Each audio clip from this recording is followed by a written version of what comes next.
Gather round, gang. What are you buying? Resident Evil 4 is a game that needs no introduction. I've played it, your grandma's played it, your dog played it. Unprofessional. It's a timeless classic of a game, and everybody loves it. I don't really have a top 10 games list, but if I did, it would safely have a spot on it. Now, allow me to regale you with a story, if I might. When I was a little boy, I wasn't allowed to play rated M games. My grandparents thought it would turn me into a degenerate. I became one anyway though, so I guess they sort of dropped the ball there. Being unable to play the games all my friends were playing was hard, which is why I resorted to doing what every kid who doesn't get to play all the cool games does. I played them at my dad's house instead. Hell yeah, son, we're playing Resident Evil 4 and watching the South Park movie at 8 years old. I'm sure this will have no effect on your developing mind. At the time, my child brain was still growing accustomed to the concept of horror. I was actually shaking while playing this game, but I found myself unable to turn away. Never before had I seen such levels of brutal violence, sexual harassment, ballistics, and diaper-filling terror. It was a transcendent moment for me, and although I never managed to get past the Chainsaw Sisters, I was in love. A few years later, when I finally put on my big boy pants, sat my grandparents down, and calmly begged them to let me play the games that all my friends were playing, lest I be a total loser, an outcast among my peers if I couldn't play them too. Everyone would give me swirlies, and the girls would call me Swirly Boy. Luckily for me, my attempt to own my grandparents with facts and logic somehow worked, so they relented, and one of the first games I got for myself was Resident Evil 4. I managed to play through the whole game, and then I did it again, and again, and again. Fast forward a decade, and I'm still playing it, except now there's a newer, flashier version of the game, and I have a YouTube channel where I talk about video games. When I decided that this would be the next game to review, I had trouble deciding on which game I would do. The classic from my childhood, or the one that's nicer to look at for the general audience. But then I realized, this is my channel, I can do what I want, so I chose both. That's right folks, today we've got a double feature. I'm reviewing both games because one just wasn't enough for me. In Resident Evil 4, you play as America's favorite twink, Leon Kennedy, sent to an unknown location somewhere in Europe to rescue and extract the president's daughter, Ashley, who somehow managed to get kidnapped despite the entire existence of the Secret Service and every single handsy TSA agent looking for her. Leon immediately uses his American cop training to enter the first home he sees without a warrant and gun down the property owner when he exercises his right to self-defense. Some things never change. Things only get worse from here. Why the president saw it fit to send a single man on a mission to rescue his daughter, we'll never know. Maybe he just doesn't like her that much. Nevertheless, it's up to Leon to shoot, stab, and suplex his way through hordes of zombified cultists, cave trolls, and horrors beyond comprehension to save the day. You can tell this game was set in the mid-2000s because of Ashley's cell phone and Leon's haircut, which was unfortunately nerfed from the original. Back in 2008, I thought this haircut was the peak of fashion. I went to barbers with this picture to try and get it done myself, but each and every one of them refused. I am eternally grateful for this.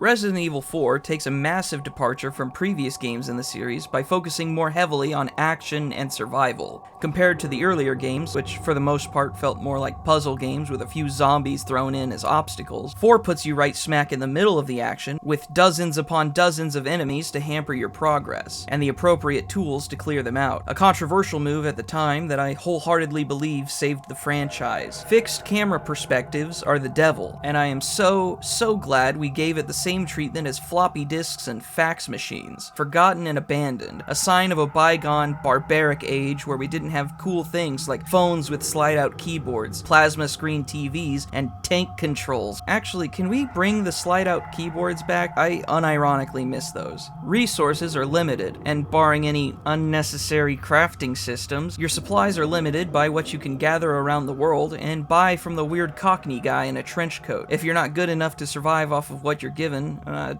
don't know, go play Papa's Pizzeria or something. Inventory Tetris. How I love you. It's a system that other games have adopted before, but I will forever die on the hill that Resident Evil did it best, and then immediately never did it again in any of the following games. Now let me be clear on one thing. We never use auto-sort in this household. That's the coward's way. If you use auto-sort, your room probably looks like this. Go clean it. There will be times when you feel like you've gathered tons of resources and ammunition. The rest of the game should be a breeze now, right? Wrong. Anytime you've collected more than the usual amount of supplies, which typically borders on the edge of just barely enough and holy shit, how am I supposed to fight this horde of zombies with a single flash grenade? The game is about to throw something at you that will cost you all of it. Collecting a ton of resources shouldn't be a moment of celebration. It should fill you with dread. Around the next corner is a boss that, if you're lucky, will only take every last bullet and healing item that you have. Never get complacent. It's not just yourself that you need to care for either. Ashley is a young, preppy college girl, and therefore has zero survival skills to speak of. Harsh words alone would be enough to cripple her, so Leon must do his utmost to keep her alive. Look, Ashley, I like you and all, but there's not a chance in hell I'm wasting a yellow herb on you. That shit's rare, and so long as your health bar remains above 0, you're not dead, which is all that matters to me.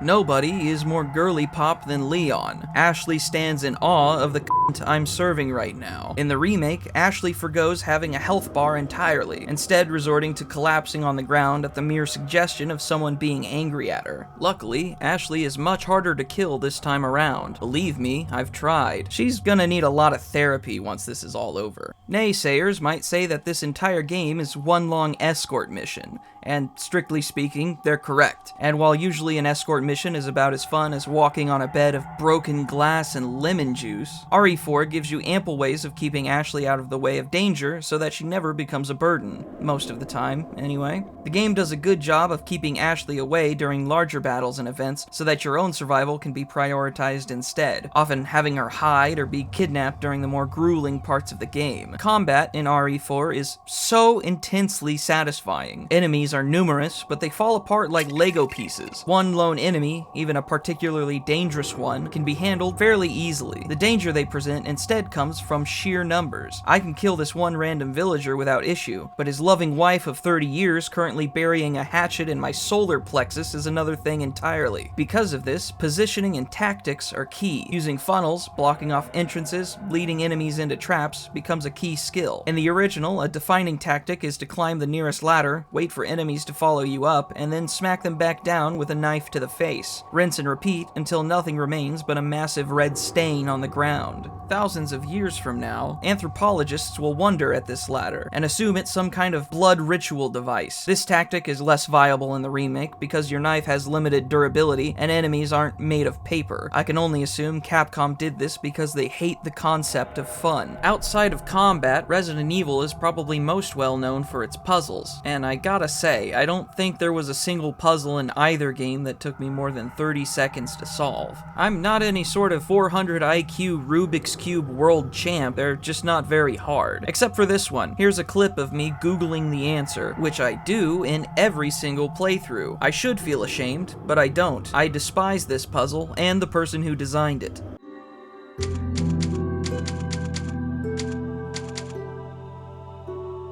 Resident Evil 4 follows the classic Resident Evil formula by making its environments just absolutely disgusting to look at. This village desperately needs a maid, and I desperately need that maid to be Leon. I'm no germaphobe. Hell, I'm a rat, but even I would hesitate to touch a singular thing here. It really gives you the sense that this place is truly just inhospitable to anybody that isn't currently, you know, a zombie. Environments and scenery are well varied and fun to explore. I never really got bored with any particular area. The game is divided into 3 distinct major areas: the village, the castle, and the island. But even within these areas is enough variety that it never gets stale. I think the most attention was paid to the village, as that's the area with the most variety and environmental storytelling within it. I never lost interest in exploring the castle or the island, but they never drew me in as much as the village did, and that goes for both games. Enemy designs are near perfect. They all look and behave in exactly the way I would expect a group of likely innocent people being puppeted around by a parasite to do. They're creepy, their movements erratic and unpredictable, and designed purely to keep you on your guard at all times. Blowing a guy's head off can either mean you killed him, or you're about to see something that would make H.R. Giger blush, or he would, if he still had blood. Bosses follow the Resident Evil villain code of conduct guidelines of having big dumb glowing eyeballs for weak points, so you never have to guess whether or not your attacks are doing damage. It's the one Resident Evil staple that I've never really been a fan of. How about a glowing brain or a heart or something else for once? No? They're just gonna keep doing the eyeball thing? Okay.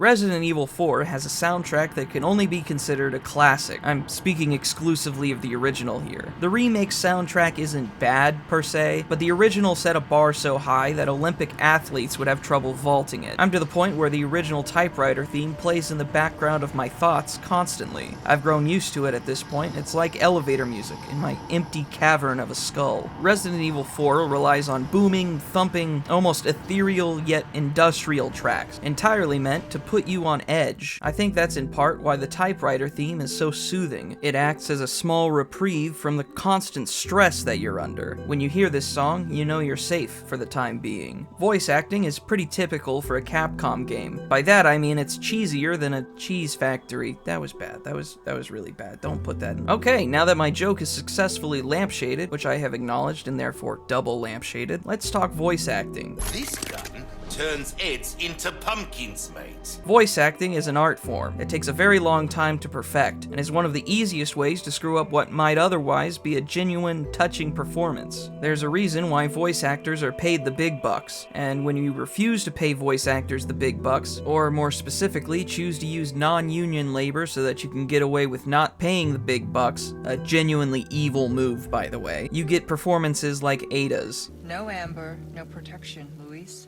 Now, I'm not dissing Lily Gao. I've seen other works that she's in, specifically Letterkenny, and she's a skilled actress, but her performance as Ada, let's be frank here, isn't very good. She comes across less like the mysterious and sensual femme fatale that Ada is meant to be, and more like a plank of wood. See you later.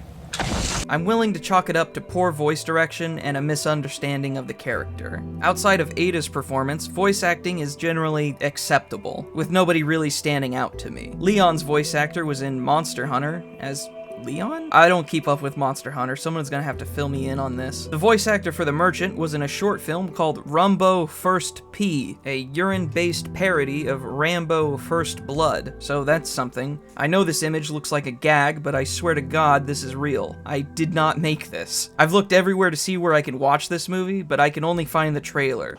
I just need some gas, and I gotta pee real bad. If anyone knows where I can get a hold of this, please tell me. I need to watch this film. As for the original, the cheesiness is dialed up to 11. You can tell these guys were having fun with some of these lines. Well, I really don't give a damn.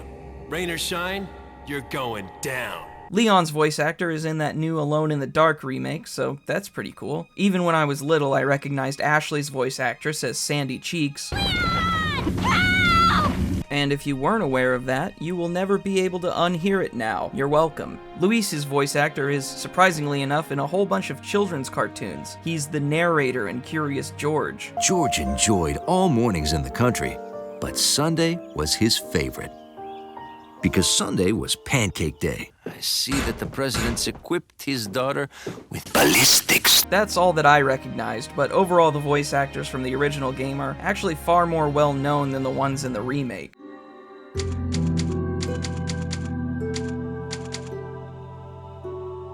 Oh boy, this is gonna be hard. I'll preface this by saying that I genuinely think both of these games are amazing and wonderful in their own way, and which one you prefer is honestly up to your personal preference. Resident Evil 4 Remake overall takes a much more serious, dark tone with its setting. Earlier Resident Evil games were well known for their campiness, and while they haven't gotten rid of it entirely, it has been in a noticeable decline. Whether you like that or not is totally up to personal preference, but for me, I love the camp. I miss it so much. Where's the goofy-ass laser hallway? Where's my big dumb Salazar statue? I will never forget what they took from us. I would say that atmospherically, the two games strike at the same feeling, but hit different spots. The original and the remake have two very different approaches to horror. I don't really know how to put it into words, but if I had to try, I would say that the original feels more cold? My opinions on the original are obviously filtered by almost 20 years of nostalgia here, so bear with me. There's something just a little bit more discomforting and sinister about the original game that the remake lacks. The remake goes for a more cinematic approach. It's a lot more in your face with the horror element. Take the Del Lago Easter egg, for example. In the original, it's a jump scare. You shoot the fish and Del Lago jumps out and eats you. In the remake, it does the same, but it's put into a secret cutscene rather than actual gameplay. The remake obviously looks better, but it has less impact because you're immediately taken out of it and put into a spectator's perspective. In the original, you get eaten. In the remake, Leon gets eaten while you watch. It's a small difference, but not an insignificant one. So that leads to the question, which game is scarier? I wouldn't know. I've never felt fear in my life. I look danger in the eye, and I never rotate my saves. On a real note, I think the difference can be chalked up to this. The remake is more in-your-face terrifying, but the original is creepier. It keeps you more on edge, stressed out. It's a subtle difference, and either way you can't go wrong, but I prefer the feeling that the OG invokes. On the other hand, the remake provides a much more streamlined and mechanically sound experience. If you're looking purely for the fun factor, it's the obvious choice. It has no tank controls, more in-depth combat mechanics, and a prettier world to look at and explore. Plus, Leon actually pronounces Luis's name correctly.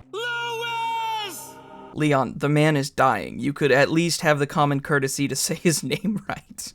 I do think that the remake hit a stroke of genius in terms of level design. One of my biggest worries going into it was how it would handle some of the more iconic areas from the original. Choosing to keep them identical but have them flipped around was actually such a smart move. Approaching a familiar level from the opposite direction means that I can both see some of my favorite places from the original game while also making it feel fresh and new to play. I've thought long and hard about which game I prefer. If I were trapped on a desert island with nothing but a TV, a game console, and a wall socket, which game would I rather take with me? In the end, I think I'd take the original. I know, call me stupid, call me blinded by nostalgia. Throw your tomatoes at me, crucify me if you must, but I've got a song in my heart and baby, I'm gonna sing it.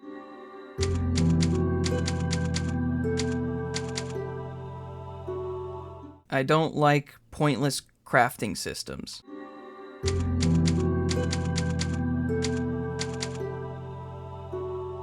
Alright, now that I've laid out my extremely cutting and witty criticisms, let's see what others have to say. I can't in good conscience support a company that doesn't allow me to mod Leon I didn't shirtless. Get to see Leon's abs. It is my God-given right to install a mod that lets me stare at this white boy's pectorals and biceps. Capcom. I can't see Leon's boobs. Leon's ass is too fat, I can't focus on any Ada gameplay. Sounds like my ex-wife.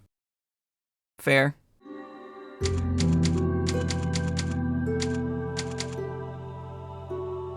At the end of the day, Resident Evil 4 is and always will be a timeless classic, a true pillar of its era. It's my Stonehenge, my Leaning Tower, my Notre Dame. Wait, never mind. Actually, the Notre Dame comparison is kind of apt because they remade it and it looks really pretty now, but there's no mistaking the OG. I'm not even a big horror guy. Most of the genre nowadays seems geared towards children and game theory fans, but I repeat myself. It's nice to play a game that actually cares enough to build up some sort of suspense and dread, and doesn't just rely on what is essentially just something jumping out at you and saying boo to get a cheap scare out of you. Resident Evil is slow. It takes its time, puts you at unease, really screws with your feng shui. I can't think of any recent games that actually care to do this. Alien Isolation came out almost a decade ago. Oh God, I'm old. But the Resident Evil franchise has always sort of been a beacon in murky waters for me. If nobody else can make a good horror game, I at least know that the next Resident Evil game will be pretty dope, except for that one we don't talk about. With the Silent Hill 2 remake and whatever the hell Kojima's working on coming up, maybe that'll change. Maybe we'll enter a new golden age where all the good horror games don't have to come from itch.io. Either way, Resident Evil 4 and its remake exist, and that's enough for me.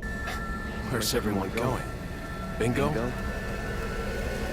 Thanks for watching, gang. As always, it means the world to me. If you'd like to see more, there's a button you can press somewhere, perhaps below this video, I don't know. If you'd like to request a game for me to review, or if you'd just like to stop by and chat, there will be a link to our community Discord in the description. We're gonna be having a gaming night soon, so if you'd like to hop onto some Jackbox with me, Queen Rat, and everyone else in the community, we'd love to have you. Who knows, maybe we'll make it a regular thing. As always, gang, one love, see ya. Demons seek to feed, they gon' get the best of me.